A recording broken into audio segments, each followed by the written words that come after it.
কুমিল্লায় ভয়াবহ bus train সংঘর্ষে অন্তত ১২ জন নিহত হয়েছেন। এই ঘটনায় আহত হয়েছেন আরও কমপক্ষে ২০ জন। শনিবার দিবাগত রাত ৩টার দিকে কুমিল্লা সদর উপজেলার বিশ্ব রোড এলাকায় এই মর্মান্তিক দুর্ঘটনা ঘটে। পুলিশ জানায়, চাঁপাইনবাবগঞ্জ থেকে নোয়াখালীগামী একটি যাত্রীবাহী বাসের সঙ্গে চট্টগ্রাম থেকে ঢাকাগামী একটি মেল ট্রেনের সংঘর্ষ হয়। এতে ঘটনাস্থলে প্রাণ হারান ১২ জন যাত্রী। নিহতদের মধ্যে ৭ জন পুরুষ, ২ জন নারী এবং ৩ জন শিশু রয়েছে। তারা সবাই বাসের যাত্রী ছিলেন। তবে তাৎক্ষণিকভাবে নিহতদের পরিচয় নিশ্চিত করা সম্ভব হয়নি।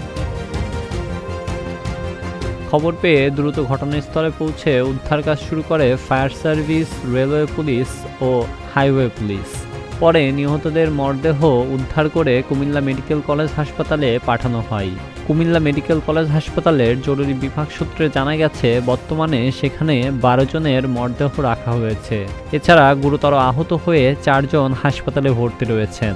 প্রাথমিক চিকিৎসা নিয়ে আরও প্রায় ১৫ জন চলে গেছেন বলে জানিয়েছে হাসপাতাল কর্তৃপক্ষ।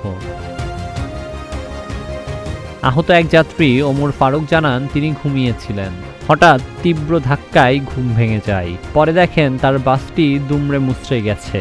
রেলওয়ে পুলিশ বলছে, প্রাথমিকভাবে ধারণা করা হচ্ছে বাসটি রেল লাইনের উপর উঠে যাওয়ায় এই দুর্ঘটনা ঘটেছে।